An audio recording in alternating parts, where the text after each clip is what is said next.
नाज़रीन अस्सलाम वालेकुम। नाज़रीन, आपको पता है कि आज जो पाकिस्तान के शहर कराची में जो चीन का सफारत खाना है वहाँ पे दहशतगर्दों ने हमला किया और दहशतगर्द जो है उनका ताल्लुक BLA यानी बलूचिस्तान नेशनल आर्मी से बताया जाता है या उन लोगों ने उसको क्लेम भी किया है। अब बलूचिस्तान लिबरेशन आर्मी इसकी ताल्लुक़ किससे हैं? ज़ाहिरी बात है हिंदुस्तान इसको यूज़ भी कर रहा है। जो मोदी सरकार ने कहा था, जो अजीत देवल ने भी कहा था कि हम अब बलूचिस्तान में डेफिनेटली पाकिस्तान को हम टफ़ टाइम देंगे। इसके साथ ही जो मिलिटेंट्स है क्रॉस द बॉर्डर अफ़गानिस्तान में, उन्होंने औरंगज़ेब एजेंसी में भी एक धमाका भी किया है जिसमें काफ़ी लोग शहीद हुए और काफ़ी ज़ख्मी हुए हैं। इससे एक दिन पहले थोड़ा सा लिंक करना चाहते हैं कि भारत ने पाकिस्तान की उस तजवीज़ को जो पाकिस्तान ने अगस्त के महीने में दी थी कि सिखों के जो दो अहम मजहबी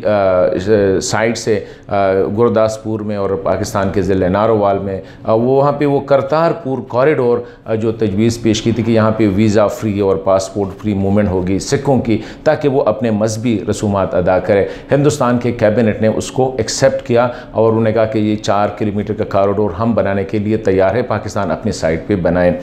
इससे पाकिस्तान का भी इमेज अच्छा होना शुरू हो गया और सिखों के लिए भी आसानी आना शुरू हो जाएगी।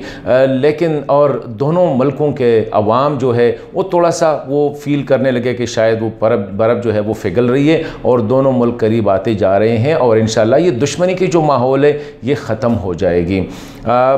आपको पता है कि भारत ने या मोदी हुकूमत ने बड़ी मतलब है कि बादले ना खास्ता इसको एक्सेप्ट किया है, क्योंकि आगे उन्हें इलेक्शन आने हैं और पंजाब बड़ा सूबा है हिंदुस्तान में, तो उसकी इलेक्शन जीतने के लिए शायद उनकी स्टंट हो सकती है। लेकिन अभी जो चाइनीज़ सफारत का जो वाक़या हुआ या औरंगज़ेब एजेंसी में जो धमाका हुआ, अफ़गानिस्तान से ये BLA जो है, जिस तरह मैंने शुरू में कहा बलूचिस्तान में, इसको तो भारत ने कुल्लम कुल्ला, मोदी ने और अजीत देवल ने कई बार कहा है कि हम उनको सपोर्ट कर रहे हैं ताकि पाकिस्तान को मुश्किल में डालें।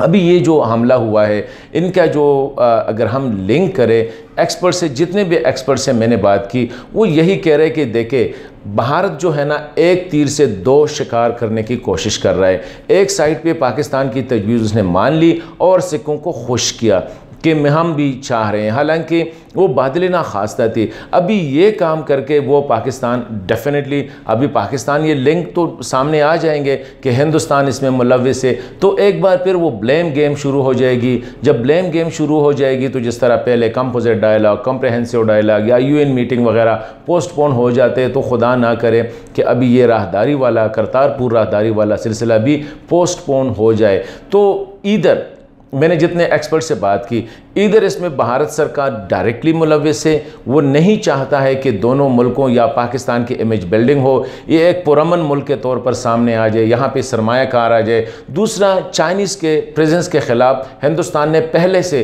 उनने इंटेंशन को जाहिर किया है। CPEC के वो बड़े मुखालिफ है, तो एक साइड पर वो पाकिस्तान और चीन को लड़ाना चाह रहे हैं ताकि चीन ये समझे कि पाकिस्तान में उनके ऑफिशियल सिक्योर नहीं है। CPEC को नाकाम बनाना चाह रहे हैं, साथ ही BLA के ज़रिए करके कि बलूचिस्तान में CPEC को नाकाम बनाए। लेकिन उनका जो बड़ा हदफ था इंटरनली वो यही था कि अभी जो ब्लेम गेम शुरू हो जाएगी, पाकिस्तान पीछे जाएगा या हिंदुस्तान पीछे जाएगा, तो कॉरिडोर का इशू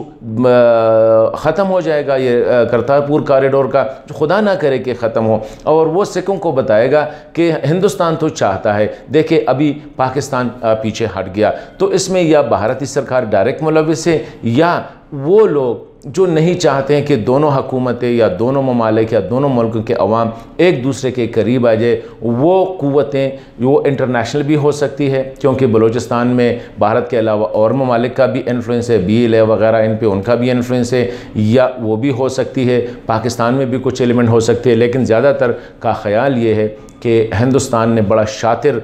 जो है ना कार्ड खेला है, और इससे न सिर्फ चीन पाकिस्तान या पाकिस्तान को एक पुरअमन मुल्क नहीं है के तौर पर या CPEC के हवाले से, और साथ साथ वो सिखों के लिए जो पाकिस्तान ने जो ऑफ़र की थी उसको भी सबोटेज करने की कोशिश हो रही है।